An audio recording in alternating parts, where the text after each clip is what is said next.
የሰው ልጅ ክቡር ሰው መሆን ክቡር ሰው ሞቷል ሰው ሊያድን ሰውን ሲያከብር በደግነት በፍቅር በክብር ተጠርቶ በክብር ይሄዳል ሰው ሊኖር ሰው ሞቱ የተሰጠኝ ሕይወት ዛሬ በነፃነት ሰው ተከፍሎበታል ከደምና ከአጥንት ስንት ወገን ወደቀ በነፃነት ምድር ትናገር አድዋ ትናገር ትመስክር ትናገር አድዋ ትናገር አገሬ እንዴት እንደቆምኩኝ ከፊታችሁ ዛሬ በኩራት በክብር በደስታ በፍቅር በድል እኖራለሁ ያው በቀን በቀን በቀን በቀን ደሞ መከራውን ያን ሁሉ ሰቀቀን አድዋ ዛሬ ናት አድዋ ትላንት መቼ ተነሱና የወዳደቁት ምስጋና ለነሱ ለአድዋ ጀግኖች ለዛሬ ነፃነት ላበቁኝ ወገኖች የጥቁር ደም አምባ አድዋ አፍሪካ እምዬ ኢትዮጵያ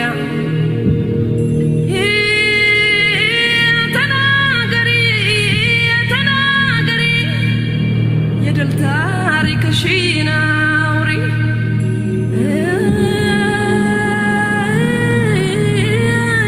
ተናገሪ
ክቡራን የዓለም ቤተሰብ መሪዎችና እንደራሴዎች ክቡርነቶ ማህበሩ የተመሰረተበትን 25ኛውን ዓመተ ምህረት ጦሩባቸው ጊዜያት ይገኛሉ። ሁለተኛው የዓለም ጦርነት ያደረሰው ታላቅ ማመሳቀልና ጥፋት ለተባበሩት መንግስታት ድርጅት መመስረት ምክንያት መሆኑ አሁን ከጠቀስናቸው ሁኔታዎች የሚቆጠር ሆኖ እናየዋለን። የተባበሩት መንግስታት ድርጅት የተመሰረተበት 25ኛውን ዓመት ለማክበር ዛሬ በዚህ ስፍራ ተሰብስበን የምንገኝበት ጊዜ ነዋሪ የሆነውን የሰውን የተፈጥሮ ጠባይ ለዚህም ድርጅት መወለድ ምክንያት የሆኑትን የታሪክ ሁኔታዎች ከሀሳባችን እንዳይለይ የሚገባ ነው። ይህንንም ማለት የሚያስደፍረን ልዩ ልዩ ምክንያቶች አሉ። ከቅርብ ጊዜ ጀምሮ የተባበሩት መንግስታት አጠራጣሪና የማያስተማምን ድርጅት ሆኗል። እስካሁን ባከናወነውም ሲመዘን አሁን በምንገኝበት ዓለም ያሉትን ብዙ ችግሮች ለማስወገድ ያለው ችሎታ ተስፋ የተደረገበትን ሳህል እየተዳከመ የሄደ ነው። አንዳንዶቹ የቃል ኪዳን ድንጋጌ ውለውን የቀድሞውን የመንግስታት ማህበር ስናስታውስ የቃል ኪዳን ድንጋጌዎች በሚገባ በስራ ላይ በመዋል ስለ ዓለም ጸጥታ መጠበቅ ብዙ እንዲያከናውን ይችል የነበረው ያ የመንግስታት ማህበር የመጀመሪያውን ጠንካራ የፈተና ትግል ሊያሸንፍ ባለመቻሉ ያለ ፍትህ መቀበሩ አፋጠነ። የብዙ ኢዮቤልዩን ለማክበር በዛሬው ዕለት እዚህ የተሰበሰብንለት የተባበሩት መንግስታት ድርጅት በአንድ ትውልድ ዕድሜ በሚያስደስት አድጎ የጎለመተ ነው። ታላቅ ተግባር ያልተከናወነበት የዕድሜ ዝማኔነት በጣም ሆኖ የተከናወነ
as we do say, I'm a second nalo.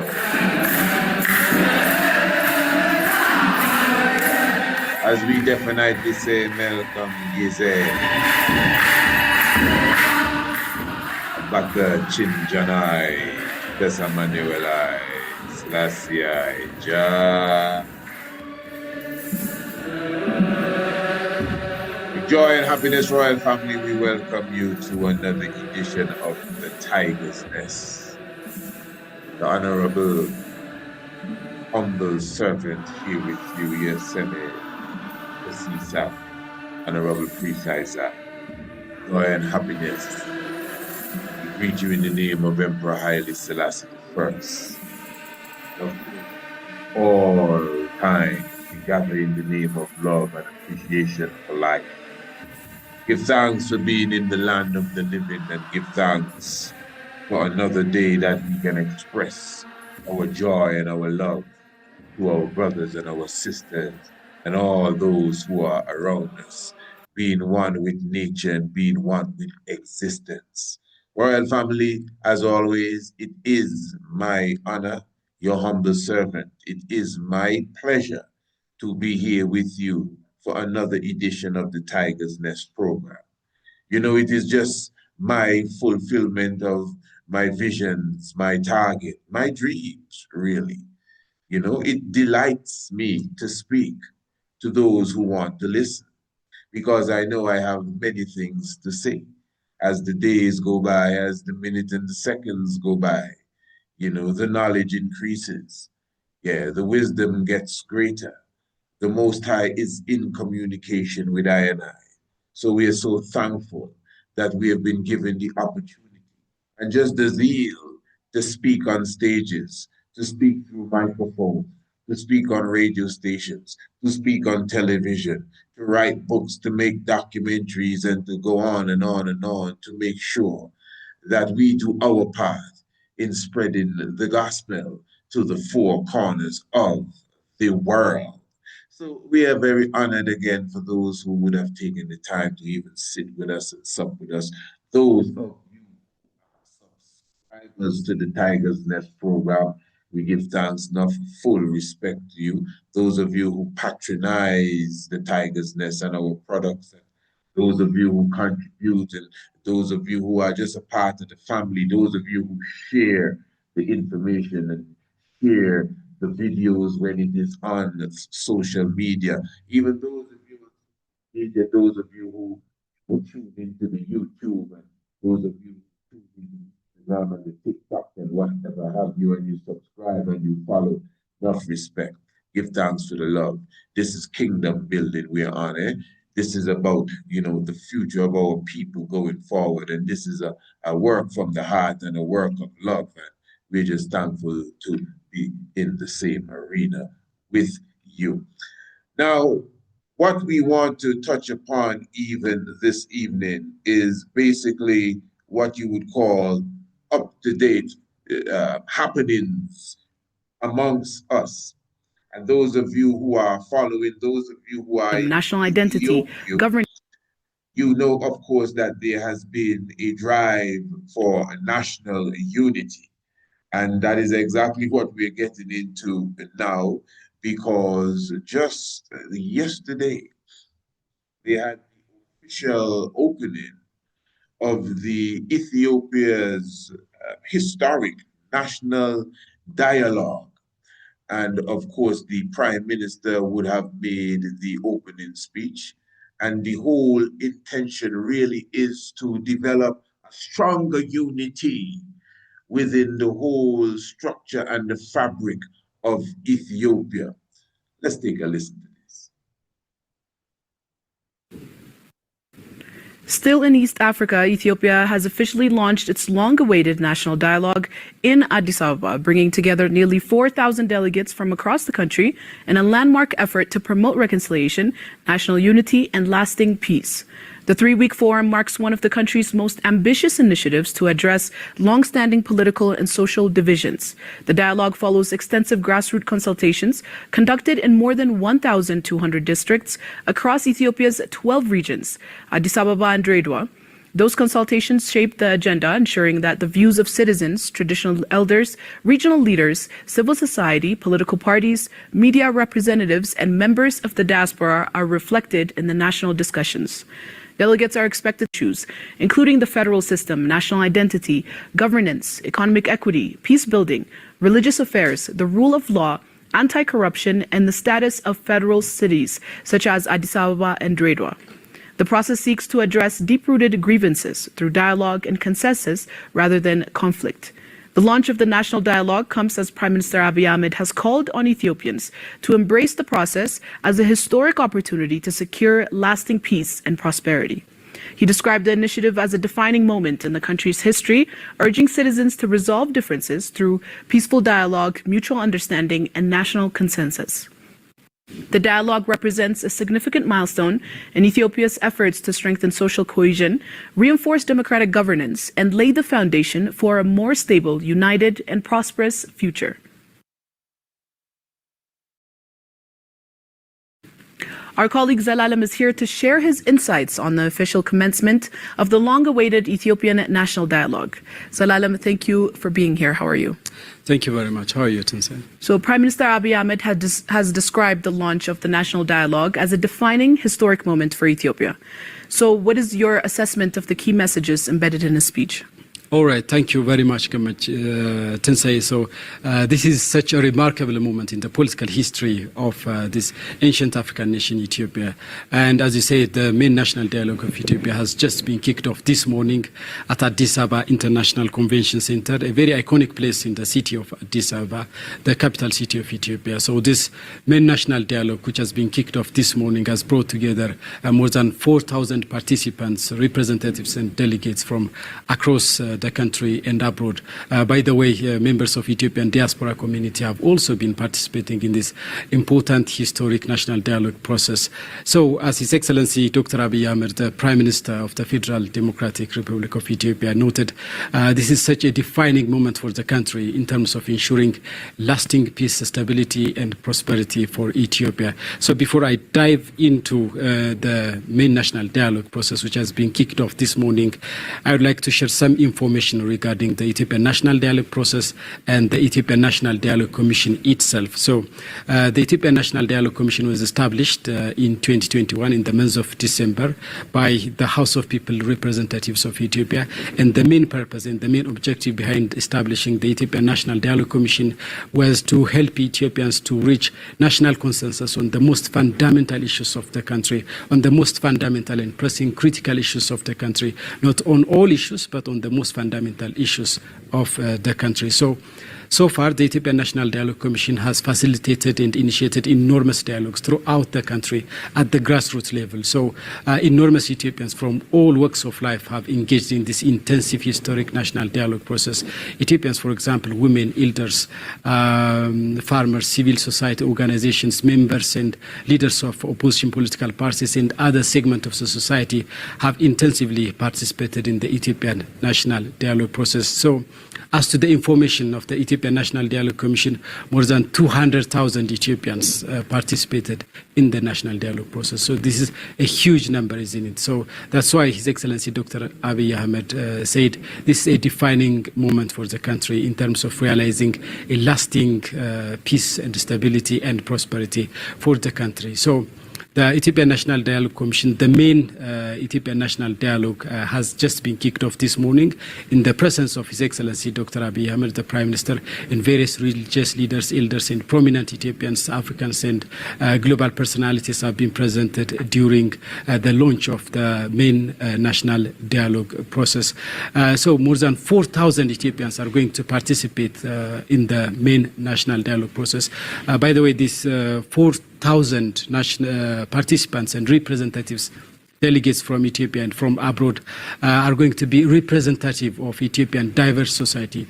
As you know, to say Ethiopians are diverse in terms of religion, in terms of ethnicity, nationality, language, and other socio-economic and political background. So these 4,000 Ethiopians are expected to be representative of Ethiopians' diverse communities and societies, and are going to deliberate on various agendas. And the Ethiopian National Dialogue Commission, of course, distilled and organized the agendas into 8 pillars. As we said, more than 200,000 Ethiopians participated in the national dialogue process over the past 3 years or so. So there are hundreds and thousands of agendas and points, discussion points raised by these participants. And the Ethiopian National Dialogue Commission organized those agendas into 8 pillars for a smooth and meaningful deliberation. So the 4,000 participants that are going to deliberate over the coming 3 weeks are going to discuss on these super important pillars identified by the Ethiopian National Dialogue Commission. So it's going to be a groundbreaking initiative for the country. And for the broader African perspective, what significance do you think the dialogue will hold for other nations on the continent grappling with similar situations? Surely the Ethiopian National Dialogue Commission and the National Dialogue Commission, the National Dialogue process is going to be a role model for other African countries who are struggling and grappling with enormous conflicts and cycle of violence and chaos and other socio-economic political crises. More than 200,000 Ethiopians participated in the national dialogue process. And finally, the big day has come. And today, the main national dialogue has been kicked off this morning by His Excellency Dr. Abiy Ahmed, the Prime Minister of the Federal Democratic Republic of Ethiopia. So, Africans have enormous traditional and indigenous ways of addressing and solving and resolving conflicts and differences and disagreements through peaceful dialogue, through peaceful means, and through civilized debates. But for example, if you see countries such as Nigeria, South Africa, Kenya, Somalia, Uganda, and other African countries, they do possess enormous ways, traditional and indigenous ways of addressing conflicts. But I would say they have not fully tapped those resources. In the case of Ethiopia, Ethiopia is such an ancient country, the oldest independent nation in Africa. So apparently there are enormous traditional and indigenous ways of addressing conflicts through peaceful means. So the initiative of the government, the motivation of the government is that by establishing the Ethiopian National Dialogue Commission, Ethiopians are going to use their indigenous, they are going to harness their indigenous and traditional ways of resolving conflicts in organized manner, in institutionalized manner. So absolutely the success of the Ethiopian National Dialogue process will be a role model for other African countries which are grappling with enormous cycle of violence and conflict inside. Thank you for those insights, Alalam. Thank you very much. And basically, you could see that the whole initiative here is peace. Peace in Ethiopia, peace on the Horn of Africa, peace amongst the different, factions within the whole fabric of Ethiopia. I'm speaking of ethnicity, and I'm speaking of tribes. You must understand, even in Ethiopia, Rastafari is considered one of the ethnic groups in this land. Rastafari, the movement, not the Bobo Shanti or the Nyabingi or the 12 tribe or them dread and that dread. They just see Rastafari as a movement, specifically coming from the West as one of those ethnic groups by itself, even though you may want to somehow align yourself with the Tigrayan people because of maybe something you heard from your great-grandmother. Or maybe when you came here, you believe you had some link with the Oromo people. Or even because you just feel that you are close to the king, you're somehow Amhara. The point is Rastafari by itself. And this was in the Constitution. And this is a serious thing here. Is considered an ethnic group. You see, what we are speaking of here tonight is all a part of repatriation. Somehow we think repatriation is, just maybe getting on a plane and landing in Africa. And that's it. And remember, repatriation is not just you and your family. Give thanks if you have repatriated as such. But the real repatriation is the exodus. And not just the exodus of the Africans, but as the Black Christ would have taught us, everyone under their own vine. And let the Chinaman govern China. Let the European govern Europe. Let the African govern Africa. So what we're going to do before we continue the discussion, we're going to hear a bit of clips really from the address made by the Prime Minister of Ethiopia. And there's a little surprise somewhere at the end of it I think you would like. Bringing you the latest developments shaping Africa and beyond. We kick things off with Ethiopia's historic national dialogue. And let me add, all courtesy of the Pulse of Africa Network. National dialogue, futuristic, far-reaching endeavor. Prime Minister Abiy Ahmed. Ethiopian Prime Minister Abiy Ahmed said the national dialogue just launched has far-reaching significance in bringing out peace, development and prosperity to the nation and will lay the foundation for prosperity. Abiy addressed the launch on Wednesday of the national dialogue that came about after 4 years of nationwide bottom-up agenda organized by the National Dialogue Commission. Accordingly, 4,000 delegates gathered to hammer out resolutions for policy recommendations on the political and social future of the Ethiopian society. The dialogue is a platform that promises colossal milestones for the future of Ethiopia and will serve as a great example for the entire Africa, Abiy said. The history, parchment and pen have been provided to Ethiopians. He said the nation must use it in a sense of great responsibility, lest it becomes another event of lost opportunity. He underscores that this event lays the foundation for peace and prosperity for posterity, who he said deserve to reach their full potentials in a country that is highly endowed. The main conference of the Ethiopian National Dialogue came about after 4 years of Ethiopia's history through the ages and eras has seen one constant, a tendency to start with hot-headedness leading to altercations and end with violence. He said this must end. He said altercations and violence among Ethiopians have led to interlopers driving wedge for division, adding such was the case that Ethiopia lost its sea access to legitimate forces. Prime Minister Abiy Ahmed said Ethiopia is an ancient country with deep and cohesive roots and therefore will never give in to foreign pleasures or desires bent on taking what do not belong to them. Dialogue, he said, has been a long-standing culture in the pluralistic Ethiopian societies, although transient political ambitions erode this age-old culture.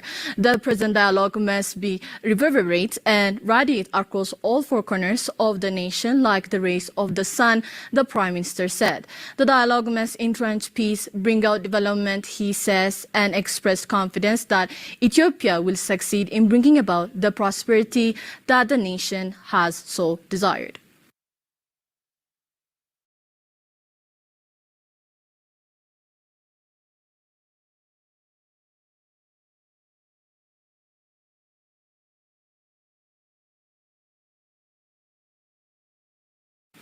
National Dialogue Historic Path to Shared Future Healing.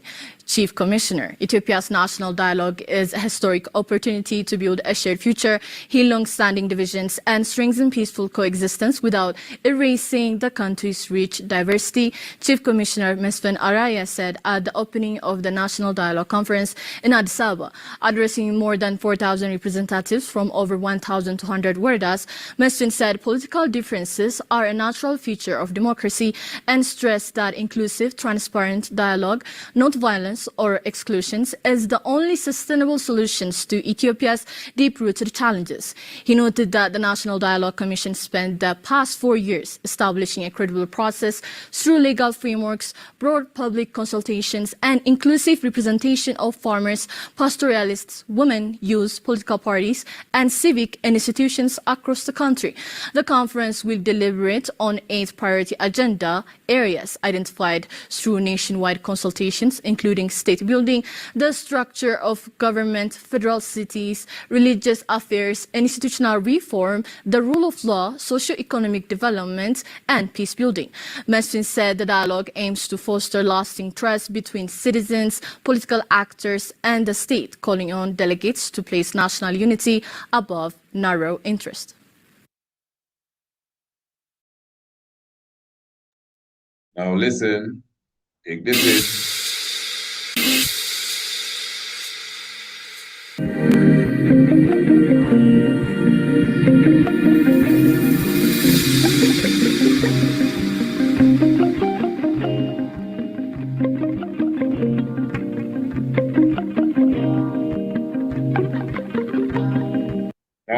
what you're getting here is a 3-week agenda that is supposed to highlight the importance for unity amongst the different factions within Ethiopia, outside of just ethnicity and tribe, religion,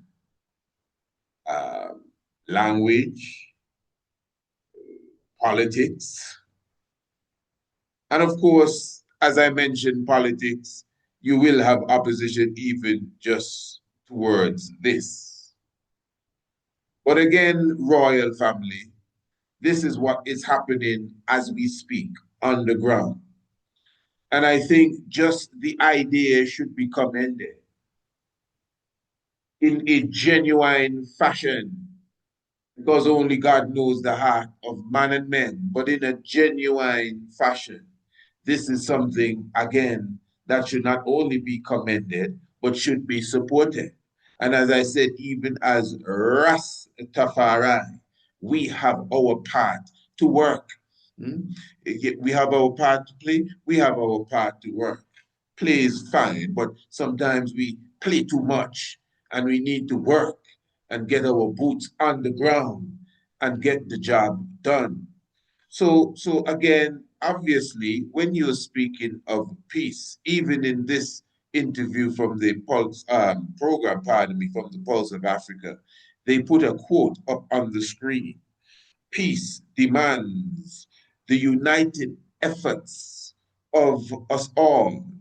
Who can foresee what sparks might, sparks, remember the sparks when he spoke to the League of Nations, what spark might ignite the fuse. But this was the address to the United Nations General Assembly in 1963 on the 4th of October. And that is what you heard at the beginning of the program when you heard the voice of the emperor speaking in Amharic. That was the address, or at least part of the address that he gave to, again, the United Nations on the 4th of October, 1963. So again, Tiger's Nest family, what we are highlighting once more, giving you the different news clips so you would hear it from different voices on the ground, and even the quotes coming from the Prime Minister's speech itself. We are highlighting to you the efforts that are being made at this time by the government and the people of Ethiopia for forging unity amongst themselves, amongst ourselves. And this is why I am highlighting now that Rastafari as is also a part of this agenda. Just legally, by our understanding as being one of those tribes, one of those ethnic groups. So what is our duty? What are our responsibilities? Whether they had a dialogue or not, whether there was a gathering to bring peace amongst warring factions or not, what is our responsibility? This is a part of the repatriation, reparation. I know we speak about that. But what do we have to give? I know we're looking for, but what do we have to give? Marcus Messiah Garvey already taught us when you return home, it's about setting up a business. The Honorable King Emmanuel words taught us when you return home, we got to govern the schools. He clearly showed us you got to learn the language. Emperor Haile Selassie I said that Africa awaits its creator and creation. What sort of statement is that? That's a serious quote. Africa awaits its creators. So who are these creators? He didn't say its creator, creators. So it's more than one. It seems as if there are some creators for Africa, but Africa is already created. What are you talking about? This is not religion the king talking about here. He's not talking about the hand of God that molded planet Earth. No, man. He's speaking of the brand new Africa. You need to take the whole speech into context. Eh? It's not a sermon. He's speaking of the creation of a new Africa, a new environment, economically, socially, and politically as well, diplomatically, all of this education. And the creators of this environment, at least from what I'm gathering from the emperor, was not in Africa at that time, or were not in Africa at the time, because Africa was awaiting its creators. And here it is, not just its creators. Obviously, this must come with the creators. Creation. So Africa is an environment that is basically, to use the term again, waiting for individuals, because these creators are not spooks now, not spirits, they're human beings, people. This is why Haile Selassie I himself would have said, even to the delegation that came from Jamaica, 1961, next time tell Jamaica to send the right people. Why? Because Africa awaits its creators and creation. So me personally, I'm going to be clear. I know some of you don't even like when I speak. So some people say, oh, he thinks he's. I don't feel and think. I do. Listen, Rasta, I'm one human being, so I can't be the creators. But I am one of those creators that Africa has been awaiting. Now, if you don't think you are one of them, that's you. Don't be upset with me. But a creator has come home. And I'm about my father's business, and I am about creating. So this is why even as Rastafari, as a movement I'm talking, even if they didn't have a national dialogue taking place, we supposed to have our own dialogue amongst ourselves, starting with yourself as a creator, starting with yourself as a God. What can I do? What can I create? Add to the society that I live in. Don't just come and try to indoctrinate people and know, yes, I, and know reggae music philosophy. What are you doing to strengthen the education of the people? And don't believe that people don't need assistance. Everybody needs help. That is why Africa awaits its creators and creation. What are your skills? Literally, too. What courses would you have done? Literally, too. What papers do you have? I remember when many people used to try to chide me. When a dog is in a corner, when an animal is backed up against the wall, they get very vicious. And because we were spitting so much knowledge and information and things that people couldn't handle and homeschool, and you go and check some of the comments in those old videos, we never took them down. Oh, which college did you go to? What certificate do you have? Imagine that. Yeah, but give thanks. It was an encouragement for us to go to the colleges and get the certificates, and more to get and more on the way. You understand what I'm saying? Yeah, because this is the world you do live in. What do you have to offer? And yes, the paper is just paper. It's the skills that you literally have. What can you do? How can we improve the health of the people in Africa? They can take a strength, take it from me. How can we improve the educational aspect of the people in Africa? Believe me, you have something to offer. And then at the same time, how can we add to the economic growth to the African nation that, has adopted us as such in this new return? But remember, it is your mother.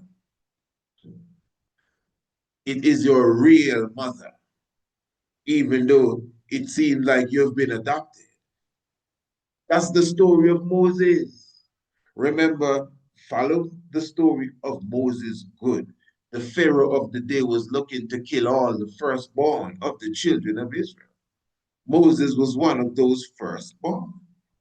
And Moses' mother was wise enough to say, hey, tell you what, we got to find some way to deal with young Moses here to free him. And he was sent up the river, and his sister Miriam followed him. And where did Moses end up? In the backyard of the king of Egypt. And the daughter of the king of Egypt took Moses and said, what a beautiful child. He is going to be my son. But hey, he ain't really my son. I need, hear this, the man, I need an Israelite woman, someone who he really comes from, to raise him. And Moses' sister was right there, and she said, hey, I have the perfect lady to do that. Who was the perfect lady? Moses' mother. Many of us missed that part of the story. Moses went right back to his mother. Moses was raised by his mother. We may say Moses was raised in the house of Pharaoh by his daughter. He was. It is true. But we have totally slashed out that Moses was being fed by the paps, by the breast of his real, come out of her womb mother. So although you may be seen as some second class and you came from abroad business, okay, and maybe we have adopted you, just cool. It's all right. We understand it, no problem. Take care of it. Okay? But who you think is our adopted mother is our real mother. We are the original people from around here. You better believe that. So, as I said, royal family, this is the mentality that we gotta have, stepping in to the zone of coming amongst our people and reigniting and uniting. Yes, we are evangelists, but we ain't come to change nobody's doctrine. Their doctrine will change if it needs to be changed by the example that we lead, that we exhibit, that we put. You don't have to force nobody up no hill. You go up the hill, they will follow you. That's what it is. So I personally applaud, again, the idea, the effort, and the genuine effort, I may add, that is being exhibited in Ethiopia right now in the sense of the national dialogue for unity and peace, salam and love and fikir, and one love and fikir here in Ethiopia. And let me just add again in closing that as Rastafari, we are considered to be one of them. Rastafari has a very unique position in Ethiopia more than anywhere else in the world. I don't mean through our belief, I mean through the acceptance and through the eyes of government and people. Of course, it has its own issues, for sure, I'm telling you. But there is nowhere on earth I have ever been where I have felt so much love and appreciation from a people as I felt in Ethiopia. I tell you. Royal family, give thanks for your presence with us. Of course, you know, if you know your Bible and you do not know your history, the knowledge of your Bible will become a mystery. And you don't know. It takes some real eyes to realize the real lies that are amongst us. Give thanks for those of you who are not subscribers to the Tiger's Nest. You know, I'm going to encourage you to subscribe to the Tiger's Nest. Make sure you get the program every day after it has been broadcasted and recorded for sure. And remember, you have the monthly subscription. It's only $20, only $20. And still you have the 6 months subscription, which is only $100, which is a more economical deal, offer, I should say. And then you can get it for the yearly package of only 150. So give thanks for those of you who are already subscribers, and I'm very thankful for those of you who will be coming on board. And don't forget, looking forward to a Lion of Judah tour. Yes, as we're celebrating the 134th Earth Strong of Emperor Haile Selassie I. And those of you who will not be on the tour, remember you have the ability to choose your own tour and come whenever you want. You and your family. We're talking about the Ethiopia Freedom Tours. Join us at your convenience. Royal family, give thanks for your presence, love, and light. Holy Manuel, Selassie.